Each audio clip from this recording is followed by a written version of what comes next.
उससे कुछ ही दिन पहले मेरठ में भी एक हादसा हुआ जिसमें एक पत्नी ने अपने प्रेमी के साथ मिलकर अपने पति को मार दिया और किसी ड्रम में बंद कर दिया। ये किस प्रकार का प्रेम है? ये किस प्रकार के रिश्ते हैं जो बनते या आधार जिसका प्रेम बताया जाता है पर इसके अंतर्गत हत्याएं हो रही हैं? जो लोग इसमें शामिल हैं वो कोई पेशेवर अपराधी नहीं है। साधारण लोगों को हत्यारा किसने बना दिया? प्रेम प्रेम सब कहें, प्रेम न चिन्हे कोय। संतों ने पहले ही सावधान कर दिया था कि तुम प्रेम प्रेम बोलते बहुत हो, धार्मिक लोग हो, तुम प्रेम जानते नहीं हो। जा मार्ग साहब मिले, प्रेम कहा वे सोए।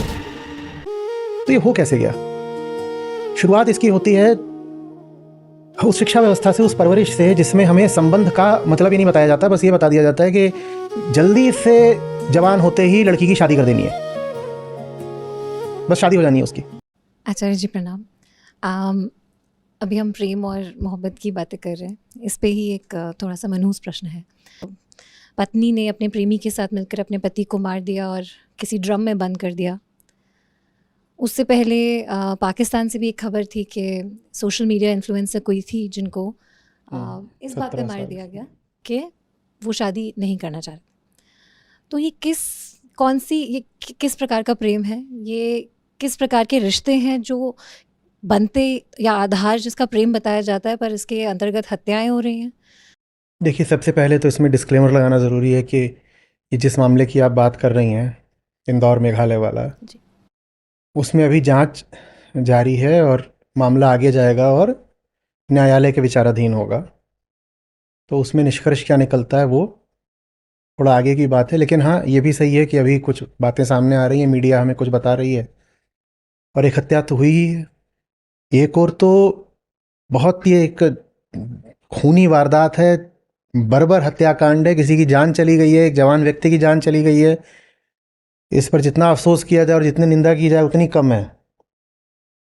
पर फिर ये भी पूछना पड़ेगा कि बात वास्तव में है क्या और हम ऐसा क्या कर सकते हैं कि इस तरह की दुखद घटनाएं आगे ना घटें। जो लोग इसमें शामिल हैं वो कोई पेशेवर अपराधी नहीं है। जो लड़की है, जितना हमें मीडिया से थोड़ा बहुत पता चल रहा है, वो कहीं पर एचआर की नौकरी करती थी, एचआर डिपार्टमेंट में। वो जो लड़का भी है वो भी वहीं पर कोई नौकरी करता था। जो बाकी सब भी हैं वो भी ऐसा नहीं है कि वो कोई पेशेवर कातिल थे। तो ये कैसे हो गया? साधारण लोगों को हत्यारा किसने बना दिया? एक साधारण लड़की है और उसके घर वालों को तो अभी तक यकीन भी नहीं हो रहा है। उसके पिता का वक्तव्य आ रहा है बार बार, मेरी बेटी ऐसा कर ही नहीं सकती। उसके मोहल्ले वालों का वक्तव्य आ रहा है कि ये तो हमारे पूरे मोहल्ले की बड़ी लाडली थी और बड़ी एक सीधी साधी लड़की थी, जैसे सब साधारण भारतीय लड़कियां होती हैं, ये ऐसा कुछ कर ही नहीं सकती। तो ऐसा कैसे हो जाता है? शुरुआत कहाँ से होती है? क्योंकि एक की जान चली गई और कईयों की जिंदगी बर्बाद हो गई। नुकसान तो सभी का हो गया है ना। और जितने व्यक्ति थे उनके साथ उनके परिवार भी जुड़े हुए हैं, वो सब परिवार भी एक तरह से तबाह हुए। तो ये हो कैसे गया? शुरुआत इसकी होती है उस शिक्षा व्यवस्था से, उस परवरिश से जिसमें हमें संबंध का मतलब ही नहीं बताया जाता। बस ये बता दिया जाता है कि जल्दी से जवान होते ही लड़की की शादी कर देनी है, बस शादी हो जानी है उसकी। और हम कहते हैं कि शादी होगी तो पति पत्नी में प्रेम तो होता ही है। ऐसे कैसे प्रेम हो जाएगा, ये कभी समझाया नहीं जाता। और हम क्या देते हैं, शादी का एक बड़ा पवित्र रिश्ता होता है। पवित्रता माने क्या होता है? और ऐसे दो लोगों को तुमने एक साथ रख दिया कि अब एक घर में रहो, एक कमरे में रहो, जाके हनीमून मनाओ, तो उनके रिश्ते में पवित्रता कैसे आ गई, ये भी कभी समझाया नहीं जाता। 20-22 साल में आपको कितनी अक्ल होती है, आप ये बता दीजिए। पहले तो आपकी उम्र कम है, दूसरे आपकी शिक्षा में और आपकी परवरिश में समझदारी का कोई तत्व तो कभी रहा नहीं है, और आपको कह दिया है कि जाओ और ये कर लो। दो लोग यदि अपनी मर्जी से, अपने अनुभव के आधार पर जिंदगी को देख समझ करके संबंध बनाए, तो कुछ अलग बात होगी कि नहीं होगी? बोलो, होगी कि नहीं होगी? हमको तब दिखाई दे जाता है जब कोई वारदात हो जाती है और किसी व्यक्ति की जान ही चली जाती है और बहुत भयानक कोई हादसा हो जाता है, तब हम उसका संज्ञान ले लेते हैं। पर इस तरीके के जो रिश्ते बना दिए जाते हैं, वो रिश्ते कितने जोड़ों को चुपचाप तबाह कर रहे हैं, कितने घरों में उन्होंने दुख का, तनाव का, अवसाद का माहौल पैदा कर रखा है। ये हमें कभी पता नहीं चलता, क्योंकि ज़रूरी नहीं है कि हर घर से चीख की आवाज़ सुनाई दे। मीडिया से हमें जो पता चल रहा है वो ये है कि उनके समुदाय में कोई परंपरा चलती थी कि चिट पे नाम लिखा जाएगा और चिटें मिलाई जाएंगी और उनके आधार पर रिश्ता तय हुआ था। इस आधार पर जब रिश्ते तय होंगे तो रिश्तों में प्रेम होगा, पवित्रता होगी या हिंसा होगी? बस ये बता दो। क्या शुरुआत में ही हिंसा नहीं निहित है? क्या शुरुआत में ही हिंसा नहीं हो गई? बोलो। आप दो लोगों को एक तरह से मजबूर कर रहे हो कि एक साथ रहो, जबकि उनमें वास्तव में किसी तरह का कोई मेल मिलाप है नहीं। वो एक दूसरे को जानते समझते नहीं, पर आपने कह दिया नहीं, हम तो मानते हैं कि आयोजित विवाह दो व्यक्तियों का नहीं, दो परिवारों का मिलन होता है, तो दो परिवारों की अब मर्जी है, तो जाओ तुम दोनों इकट्ठे रहो। तो फिर वो जो दो परिवार हैं वो संकट की घड़ी से इन दो व्यक्तियों को निकाल भी लिया करें ना, तब तो ये दोनों परिवार बिल्कुल अलग खड़े हो जाते हैं छिटक करके। जिंदगी इन दो व्यक्तियों को देखनी है, पर ये दो परिवार हैं, खासकर जो लड़की का परिवार होता है उसे बड़ी जल्दी होती है कि पराया धन है, इसको जल्दी से जल्दी विदा करो। और ऐसे ऐसे ज्ञानी घूम रहे हैं समाज में जो आकर के कोई श्लोक बता देंगे, जिस श्लोक में ये होगा कि जिस दिन से लड़कियों का मासिक चक्र शुरू हो जाता है, पीरियड्स, उस दिन से हर महीने पिता एक हत्या का दोषी बनता है अगर उसने लड़की का ब्याह नहीं कर रखा तो। माने बिना ब्याही लड़की अगर तुमने 1 साल अपने घर में रख ली तो 12 हत्याओं के दोषी बन गए तुम बाप जी। और कहा जाता है ये हमारे ग्रंथों में लिखा है, ये हमारे श्लोकों में है, ये हमारे संस्कारों में है। तो लोग बाहर से भले ही ना माने और कह दें कि नहीं अब हम ये सब पुरानी बातें नहीं मानते, पर कुछ दबाव तो पड़ता ही है। और जितने ये होते हैं चाचे ताऊ, फूफा फूफी, बुआ, ये सब लग करके कि अरे लड़की जवान हो गई है, लड़की जवान हो गई है, जल्दी ब्याह दो। कॉलेज जाना आप शुरू कर देते हो 17-18 की उम्र में, और लड़की कॉलेज गई नहीं। कि छोटे शहरों में अभी भी यही है, कस्बों में, गांवों में, कि इसको अब ब्याह दो, देखो कॉलेज जा रही है तो ब्याह करने की उम्र तो आई गई है। अब तो अपराध हुआ है, जिन्होंने अपराध करा उन्हें कड़ी से कड़ी सजा मिलनी चाहिए, लेकिन एक जागरूक समाज होने के नाते क्या ये हमारा कर्तव्य नहीं है कि पूछें कि साधारण लोगों को अपराधी बना किसने दिया? वो जितने भी लोग थे उनकी तो जिंदगी अब बर्बाद हो ही गई, एक बेचारा जान से चला गया, और बाकी सब या तो अब फांसी झूलेंगे या आजीवन कैद में पड़े रहेंगे, और उनके परिवार का, माँ बाप का जो बुरा हाल होगा वो परिवार झेलेंगे। तो वो तो सब हो ही गया, लेकिन हमें यह भी तो पूछना पड़ेगा ना कि साधारण लोगों को अपराधी और हत्यारा बना कौन रहा है? वो लड़की क्या बचपन से इधर उधर चोरी चकारी करती घूमती थी, लोगों को डंडा मारती थी, 5-7 मुकदमे उस पर पहले से दर्ज थे, ऐसा कुछ था क्या? मैं पक्ष नहीं ले रहा हूं उसका। किसी भी हालत में आप किसी व्यक्ति पर आघात करो, वो भी प्राणघातक आघात, तो आपको उसकी पूरी सजा मिलेगी, मिलनी चाहिए। पर कुछ सवाल हमें खुद से भी पूछने जरूरी हैं, और नहीं पूछेंगे तो इस तरह की घटनाएं आगे भी घटती रहेंगी।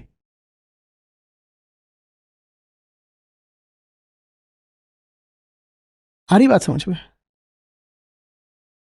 अब पहले से प्रेम प्रसंग है, जहां तक मुझे पता है या मैं जितना अनुमान लगा सकता हूं, मामला शायद जाति पे आकर अटक रहा होगा और आर्थिक स्थिति पर आकर अटक रहा होगा। वो जो भी लड़का था 20-21 साल 22 साल का, वो कमाता नहीं होगा ठीक से, और जाति का मेल नहीं बैठ रहा होगा, तो इसीलिए हुआ कि इनसे ब्याह तो हो नहीं सकता, ब्याह कहीं और होगा।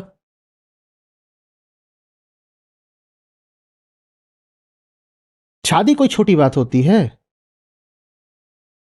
आप एक लड़की हो, आपको अपना घर छोड़ के जाना है किसी और के घर में, ये कोई छोटी बात होती है? दूसरे के घर की गंध दूसरी है, खाना पीना दूसरा है, लोग दूसरे हैं, चेहरे दूसरे हैं, व्यवहार दूसरे हैं, रिश्ते दूसरे हैं, सब अलग है। और आपसे कहा गया आप जाओ उसके घर जाओ, और वहां जाकर भी आप एक एक खास किरदार निभाओगे। वो क्या है कि अब आप यहां पत्नी बनो, बहू बनो,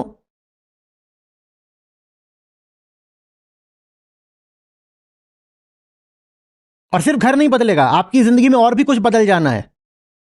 शारीरिक संबंध अब शुरू हो जाएगा। और लड़कियों के लिए शारीरिक संबंध का दूसरा और थोड़ा ज्यादा व्यक्तिगत, ज्यादा गहरा अर्थ होता है,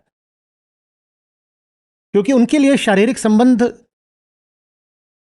से आगे गर्भ आ जाना है, जो कि लड़कों को नहीं होना है। वो बड़ी फिर अंदरूनी और निजी बात हो जाती है। और ये ज्यादातर जो समुदाय होते हैं जहां आयोजित विवाह की बड़ी जल्दी होती है, यही वो जगह होती हैं जहां पर लड़की को ज्यादा लड़कों से शादी के पहले तक मिलने जुलने नहीं दिया जाता। नहीं मिलने जुलने दिया जाता ना, यही है ना, ऐसा ही है ना। शादी से पहले इधर उधर किसी से मिलना नहीं, किसी पराये मर्द की तुम पर छाया नहीं पड़नी चाहिए। और फिर शादी होती है और एक पराया मर्द आता है जिसको वो जानती नहीं, पहचानती नहीं, अधिक से अधिक एक बार देखा है या 2 बार फोन पे बात करी और कहा जाता है अब चली जाओ इसके साथ, और अब तुम्हें इसके साथ शारीरिक संबंध बनाना है। हमें पूछना पड़ेगा खुद से कि किसी लड़की के मन में फिर विद्रोह की आग उठेगी कि नहीं उठेगी। और भारत हमारा देश है, यहां की सब लड़कियां भी यहां की बराबर की नागरिक हैं।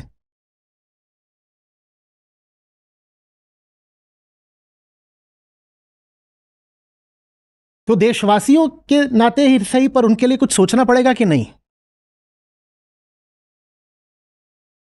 आप कहते तो अब चले जाओ, अब तो शादी हो गई तो प्रेम तो हो ही जाएगा, जब प्रेम हो गया तो संभोग हो ही जाएगा। और ये सब कुछ बिल्कुल जल्दी जल्दी होना है, दिन गिन गिन करके होना है। कई बार तो ब्याह के 9वें महीने में ही बच्चा जन्म जाता है। बड़ा महत्व है हमारे यहां पर सुहागरात का। और किसको तुम धक्का दे रहे हो सुहागरात के लिए? एक बार अपने आप से पूछो तो सही। वो जिसको तुमने कहा था कि तेरे ऊपर किसी लड़के की, मर्द की छाया नहीं पड़नी चाहिए, उसको तुमने कह दिया अब उस कमरे में चली जा। समझ में आ रही बात? उसके बाद चलो, हम सब इंसान हैं, मिट्टी के लोग हैं, गलतियां सबसे होती हैं ना। आप बहुत सोच समझकर, समझदारी से भी कोई रिश्ता बनाओ तो हो सकता है कि उसमें कोई खोट रह गई हो, बिल्कुल हो सकता है, क्योंकि इंसान है भाई, गलतियां हो जाती हैं। जब गलती हो जाए तो फिर भूल सुधार के लिए हमारे पास कोई व्यवस्था है क्या? कोई है व्यवस्था? गलत शादी हो गई और कई बार पहले ही महीने में पता चल जाता है गलत शादी हो गई, क्योंकि बड़ा अंतरंग संबंध होता है पति पत्नी का। कई तलों पर उनमें आपस में मेल होना चाहिए, कॉम्पैटिबिलिटी होनी चाहिए, जिसमें शारीरिक भी शामिल है, भावनात्मक भी शामिल है, मानसिक, वैचारिक, बहुत कुछ शामिल है। इतने तलों पर अगर उनमें सामंजस्य है, मेल है, तब तो आप कह सकते हो कि ये दोनों जने अब जिंदगी एक कमरे में बिता सकते हैं। नहीं तो कैसे एक कमरे में रह लोगे 2 लोग? और पता चलता है शादी के बाद कि किसी तल पर गड़बड़ हो रही है, हाँ, तो पहला प्रयास तो यही होना चाहिए कि किसी तरह से सुलह हो जाए, किसी तरह से मेल हो जाए, किसी तरह से उनमें सामंजस्य बैठाया जा सके कि ठीक हो जाए। पर ऐसा मेल बैठाने के लिए हमारे पास कोई व्यवस्था है क्या? लड़की किसको जाकर बताए? किसको जाकर बताए? लड़का भी किसको जाकर बताए? बताओ तो। ये सब तो गंदी बातें हैं जिनकी चर्चा की नहीं जानी चाहिए। खासकर लड़की तो बिल्कुल नहीं कर सकती। और अपने घर वालों से कैसे करेगी? अपना घर तो छोड़कर आ गई है, फोन पर कितना बताएगी मां को? क्या बताएगी? बहुत निजी बातें होती हैं, क्या क्या खोलेगी राज?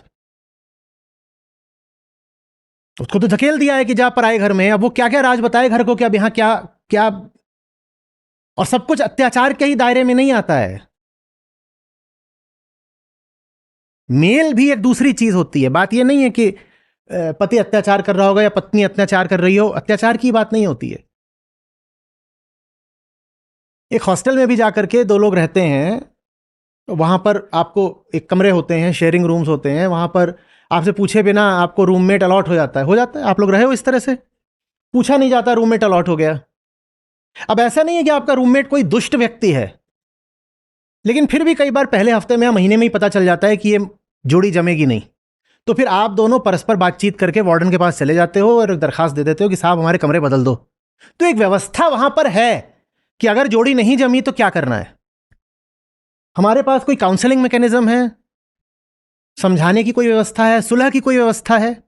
और सुलह अगर हो ही नहीं सकती तो फिर किस तरह से ये दोनों व्यक्ति अलग हो जाएं, इसकी कोई व्यवस्था है? तो आपने तो कह दिया है कि जन्म भर का साथ है, बल्कि 7 जन्म का साथ है, तुम्हें साथ रहना ही है, तो अब अलग होने का फिर एक ही तरीका बचता है। जब अलग होने का आपने कोई सभ्य तरीका बना ही नहीं रखा, तो अलग होने का किसी विक्षिप्त क्षण में किसी व्यक्ति को हो सकता है कि एक ही तरीका दिखाई दे कि हत्या कर दो, क्योंकि इसके अलावा तो अलग हमें होने दिया ही नहीं जाएगा। ये सबसे घटिया तरीका है अलग होने का, ये कोई तरीका ही नहीं है। पर प्रश्न ये भी उठता है ना कि हमने एक समाज के तौर पर क्या बेहतर तरीके एक जोड़े को सौंप रखे हैं, उपलब्ध करा भी रखे हैं क्या? वो क्या करें?